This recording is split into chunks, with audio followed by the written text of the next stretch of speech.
दिवाळीच्या दिवसांमध्ये अतिशय आकर्षक आणि देखण्या वस्तू बाजारामध्ये उपलब्ध असतात. दुकानांबाहेर किंवा दुकानांच्या आतमध्ये खरेदी करणं हा एक सर्वसामान्य नागरिकाचा मला वाटतं महत्त्वाचा अधिकार आहे, तो हक्क आहे. जरी कंटाळवाणा प्रकार असला तरीसुद्धा दिवाळी म्हटलं की खरेदी हा प्रकार ओघानं येतोच. दुकानांच्या बाहेरसुद्धा अतिशय वातावरण आनंदाचं आणि उत्साहाचं अशा पद्धतीचंच आपल्याला बघायला मिळतं. अनेक वेगवेगळ्या वस्तू आहेत, रोषणाई केलेली आहे आणि बाजारपेठा अगदी फुलून गेलेल्या आहेत, असं म्हटलं तर काही वावगं नाही. आवडते रंग, आवडते कपडे यांची खरेदी हा एक दिवाळीतला अतिशय महत्त्वाचा असा भाग आहे. लहान मुलं आणि त्यांची खरेदी हा एक आणखीन भलताच टास्क आहे बरं का, वेगळाच टास्क आहे.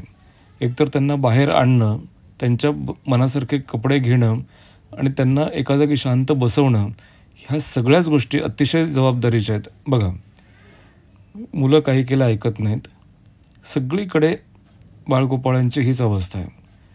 त्यांना आवरता आवरता आपल्या मनासारखे कपडे बघायचे, आपल्याला हवी तशी खरेदी करायची. यापेक्षा दुसरं मोठं काम नाही असं मला वाटतं. कधी त्या काउंटरवर चढून, कधी सीडीवर चढून हवे असलेले कपडे महिलांना आणि लहान मुलांना आणून देण्यामध्ये ही सगळी दुकानदार मंडळी अगदी तत्परतेने काम करतात. बघा स्पायडरमॅन आला. सगळ्या बाळगोपाळांचा अतिशय आवडता असा स्पायडरमॅन. सगळ्या मुलांची हीच पसंती दुकानांमध्ये होती. स्पायडरमॅनचे कपडे घ्यायचेत.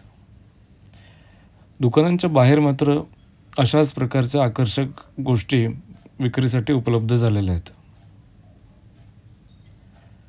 लहान मुलांची यामध्ये रेलचेल न झाली तरच नवल.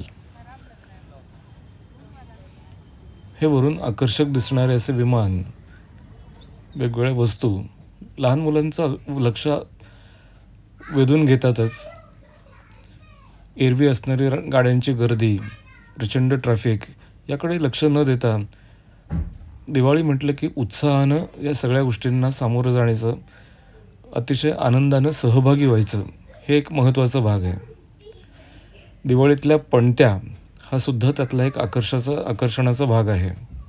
साध्याच पण वेगवेगळ्या आकारांच्या पणत्या ठिकठिकाणी बसलेल्या आढळतात. त्यांचीसुद्धा अगदी रेलचेल होते. रस्त्यावरती आणखीन एक वैशिष्ट्य म्हणजे रोषणाईबरोबरच वेगवेगळे आकाशकंदील हे सुद्धा बघण्यासारखे होते. लक्ष वेधून घेत होते आणि मन मोहत होतं खरंच त्या वेगवेगळ्या रंगांनी आणि याने. सगळ्यात जास्त चांदी खरं तर वेगवेगळे रंग, स्टिकर्स ते आहेतच, पण मला असं वाटतं की रद्दीवाल्यांची सगळ्यात जास्त याच्यामध्ये चांदी झालेली आहे.